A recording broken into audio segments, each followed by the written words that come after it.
আমি প্লে ষ্ট'ৰলৈকে যাওঁ play store এইটো ইয়াতে আমি টাচ কৰি দিম মনত ৰাখিব আপোনাৰ মোবাইলটো ইণ্টাৰনেটৰ লগত কানেকশ্যন থাকিব লাগিব এতিয়া এয়া মেগনিফাইং গ্লাছটো দেখা পাই আছে না আতচি কাছৰ নিচিনা এইটো টাচ কৰি দিম এইটোক চাৰ্চ বুলি কয় চাৰ্চ বাৰ ইয়াতে লিখিম আধাৰ ফেচ RD ADHAR আধাৰ FSCE ফেচ RD আৰু আমি এই কিপ্যাডৰ তলৰ পিনে সাৰ্চ বটনত ক্লিক কৰি দিম এটা দেখিছে না এম আধাৰ আৰু ইফালে ইনষ্টল হাইলাইটেড হৈ আছে আমি ইনষ্টলত ক্লিক কৰি দিম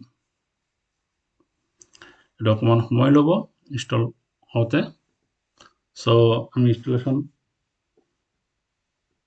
হোৱালৈকে অকমান ধৈৰ্য ধৰিব লাগিব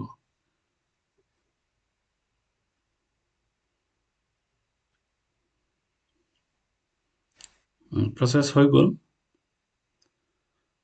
এতিয়া আমি ইয়াত একো নকৰো আমি জাস্ট কিপ্যাডৰ ব্যাক অপশনত ক্লিক কৰি দিম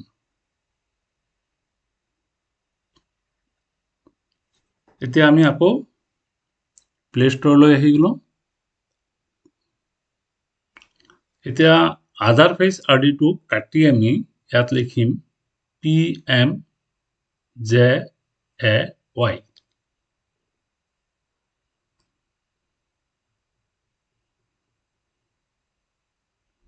আকৌ সাৰ্চ কৰি দিম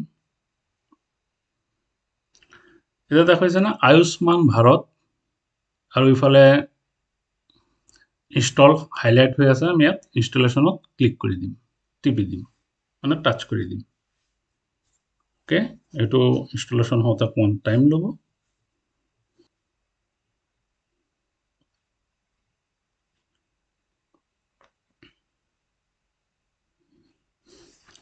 এতিয়া আমি কি কৰিম এই ওপেন অপশনলৈ গুচি যাম ওপেন ইয়াতে ক্লিক কৰি দিম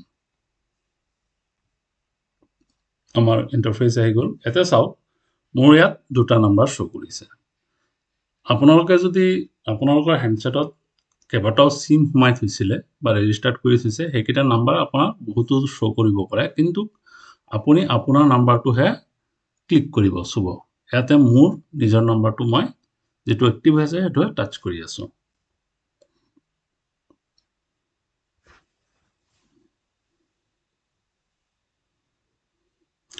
এটা চাওক আপোনাৰ কি কৰিছে লোকেশনৰ পাৰমিশন বিচাৰিছে সো আমি কি কৰিম যেতিয়া আমি এপছটো ব্যৱহাৰ কৰিম তেতিয়া আমাৰ লোকেশন কি কৰিব লাগিব অন কৰি ৰাখিব লাগিব গতিকে আমি লোকেশনৰ পাৰমিশনটো while using the app আমি পাৰমিশনটো দি দিম এটা চাওক মোৰ সেটিংত মোৰ লোকেশন যেটো অফ হৈ আছিল লোকেশন enable to অফ হৈ আছিল যাৰ কাৰণে enable GPS required for this app বুলি মেছেজটো আহিছে এটো যদি মই মোৰ মোবাইল হ্যান্ডসেটৰ সেটিংত আগতীয়াকে অন কৰি থলো হেতেন তেতিয়া এই মেছেজটো নাহিলে হয় সো যিকিজনৰ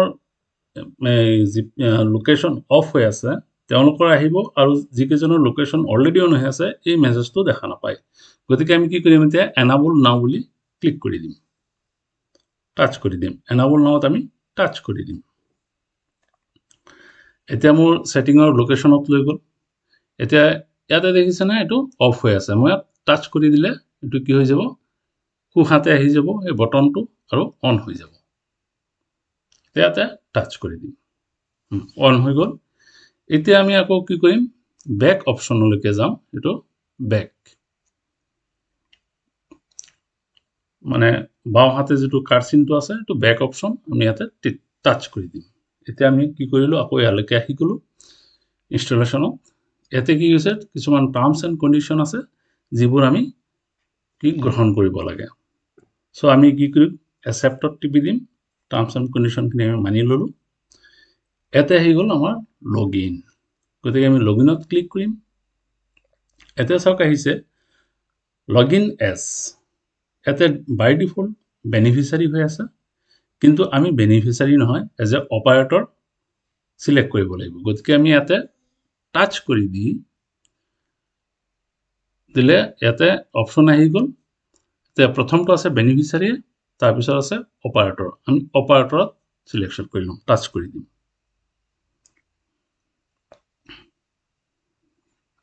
আহি গ'ল অপাৰেটৰ। তাৰপিছৰ ঘৰটোত চাওক, এণ্টাৰ 10 ডিজিট মোবাইল নম্বৰ। আপোনাৰ নিজৰ 10 অংকযুক্ত মোবাইল নম্বৰটো ইয়াত সোমাব লাগে, লিখিব লাগে। গতিকে আপুনি আপোনাৰ নিজৰ মোবাইল নম্বৰটো লিখিব। ইয়াত কিন্তু মই মোৰ নিজৰ নম্বৰটোহে লিখি আছোঁ। আপোনালোকে আপোনালোকৰ নিজৰ যিটো মোবাইল নম্বৰ সেইটোহে লিখিব। ইয়াত মই যি লিখি আছোঁ সেয়া চাই চাই নিলিখিব।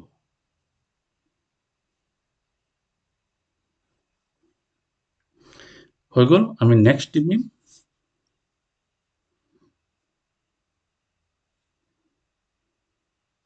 ইয়াতে কি আহিছে চাওক, ইউজাৰ ডিটেইলছ নট ফাউণ্ড। তাৰমানে কি, মোৰ এই মোবাইল নম্বৰটো আমাৰ ওপৰৰ মহলাত বা আমাৰ ওপৰৰ বিভাগীয় সকলে এতিয়ালৈকে অপাৰেটৰ হিচাপে মোক ৰেজিষ্টাৰ কৰি দিয়া নাই।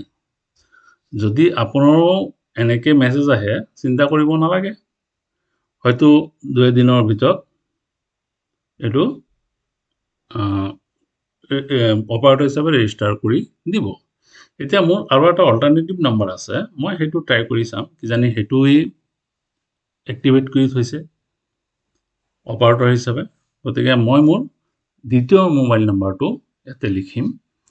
আপোনালোকৰো যদি আছে আপোনালোকেও ট্ৰাই কৰি চাব পাৰে। আৰু যদি দ্বিতীয় নম্বৰটো আপোনাৰ এক্টিভ নহয়, তেতিয়াহ'লে আপোনালোকে বাৰে বাৰে দিনত এবাৰ হ'লেও আপোনাৰ নম্বৰটো আপুনি ইয়াতে লিখি চেক কৰিব পাৰে যে আপোনাৰ নম্বৰটো এক্টিভ হৈছে নে নাই।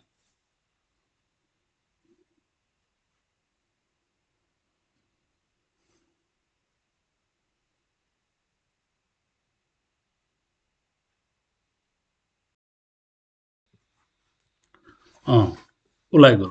তাৰমানে মোৰ এই নাম্বাৰটো ৰেজিষ্টাৰ্ড হৈ আছে। এতিয়া চাওক, বেংক ডিটেইলছ। এতিয়া আপোনালোকে নিজৰ নিজৰ বেংক ডিটেইলছ ইয়াত সোমাব। প্ৰথমত আছে কি, এণ্টাৰ বেংক নেম। আপোনাৰ একাউণ্টটো কোনটো বেংকত আছে, ষ্টেট বেংক অফ ইণ্ডিয়া নে পাঞ্জাৱ নেশ্যনেল বেংক, কোনটো বেংকত আছে মতে সেই বেংকৰ নামটো সোমাব। চ' মোৰ আছে পাঞ্জাৱ নেশ্যনেল বেংকত, চ' মই পাঞ্জাৱ নেশ্যনেল বেংক ইয়াতে লিখিম।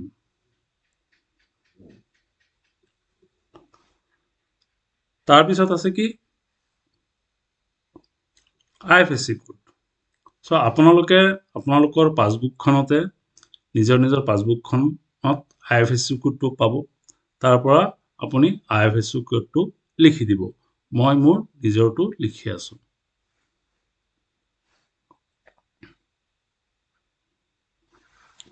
ইয়াত আছে এণ্টাৰ একাউণ্ট নাম্বাৰ, তাৰপিছৰ ঘৰটো এণ্টাৰ একাউণ্ট নাম্বাৰ।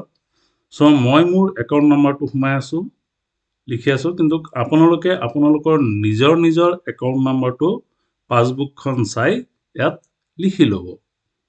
চ' ইয়াত দুবাৰ লিখিব লাগিব একাউণ্ট নম্বৰ, ৰি এণ্টাৰ একাউণ্ট নম্বৰ, পিছৰ ঘৰটোতো একাউণ্ট নম্বৰ লিখিব লাগিব।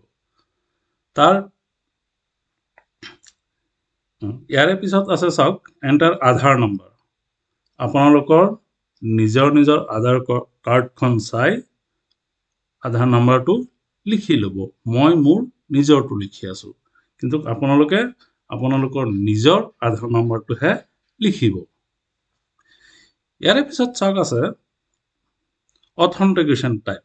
চ' অথেণ্টিকেশ্যন টাইপত ইয়াতে কেইবাটাও অপশ্যন আছে, কিন্তু আমি অকল মোবাইল OTP লৈহে যাম। তাৰমানে আমি মোবাইল OTP চিলেক্ট কৰিম। ইয়াৰ পিছতে চাওক আছে মোবাইল OTP। এই ৰঙচুৱা বটনটো দেখিছেনে, এই বটনটোৰ তলত সৰু ঘৰ এটা আছে, তাৰে কাষতে লিখা আছে আপোনাৰ কনচেণ্ট। তাৰমানে ইয়াতে লিখা আছে আপুনি যে ওপৰৰ যিখিনি তথ্য দিছে এই তথ্যবোৰ সত্য।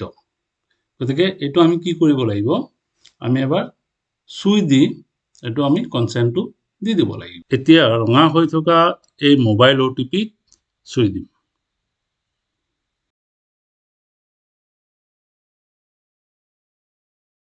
এতিয়া বিচাৰিছে এণ্টাৰ OTP। মোৰ মেছেজ বক্সত OTPটো আহি গ'ল। আপোনালোকৰো মেছেজ বক্সত OTP আহি যাব। 6টা সংখ্যাযুক্ত OTPটো ইয়াত সোমাই দিব। মই মোৰটো সোমাই আছোঁ। ইয়াৰ পিছত ভেৰিফাই OTPত ক্লিক কৰি দিছোঁ। এতিয়া দেখিছেনে ছাবমিট ডিটেইলছ, এই ৰঙচুৱা ঘৰটো যে, এই ঘৰটোত আমি কি কৰিম, ফাইনেলি ছাবমিট কৰি দিম। এতিয়া আকৌ এটা OTP আহিছে। OTPটো আপোনালোকৰ মেছেজ বক্সত পাব, সোমাই ল'ব। মই মোৰটো সোমাই লৈ আছোঁ।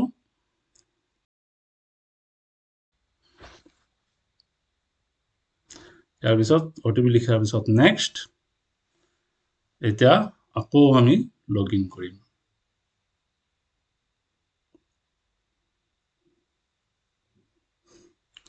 এতিয়া কি কৰিম, আকৌ অপাৰেটৰ হিচাপে চিলেক্ট কৰিম। তাৰপিছত নিজৰ ৰেজিষ্টাৰ্ড মোবাইল নাম্বাৰটো, যিটো দি মই বেংক ডিটেইলছ ভেৰিফাই কৰিছোঁ, সেইটোৱে লিখিম। পিছত নেক্সট। ইয়াত আকৌ এটা OTP আহিছে। OTPটো আপোনালোকৰ মেছেজ বক্সত পাব, সোমাই ল'ব। মই মোৰটো সোমাই লৈ আছোঁ। নেক্সট। এতিয়া যিটো আহিছে, এইটো অকণমান ইম্পৰ্টেণ্ট। এইটো হৈছে আপোনাৰ মাষ্টাৰ পিন ক্ৰিয়েশ্যন, মানে আপোনাৰ এই পাছৱৰ্ডটো সদায় লাগি থাকিব। 4টা সংখ্যাযুক্ত আপুনি এটা কোড বনাব লাগে, যিটো আপুনি যেতিয়া আপুনি লগ ইন কৰিব বিচাৰিব, ভেৰিফাই কৰিব, তেতিয়াহে এই পাছৱৰ্ডটো আপোনাক লাগিব। গতিকে এনেকুৱা এটা সংখ্যা ল'ব, যিটো আপোনাৰ সদায় মনত থাকে। মই মোৰ মতে লৈ আছোঁ। নেক্সট।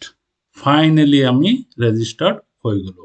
এতিয়া চাওক, ইয়াতে আছে আয়ুষ্মান ভাৰত pmjay। তাৰপিছত আছে ৱেলকাম। ইয়াতে মোৰ নাম আছে, কিন্তু আপোনালোকৰ তাত আপোনালোকৰ নাম থাকিব। তাৰপিছত আছে কি, চাৰ্চ এণ্ড অথেণ্টিকেট। ইয়াৰে দুটা অপশ্যন আছে, চাৰ্চ বাই ID, চাৰ্চ বাই ভিলেজ অব্লিক টাউন। ইয়াৰ বিষয়ে আমি নেক্সট ভিডিঅ'ত আলোচনা কৰিম। এটা প্ৰেক্টিকেলি কৰি দেখুৱাম।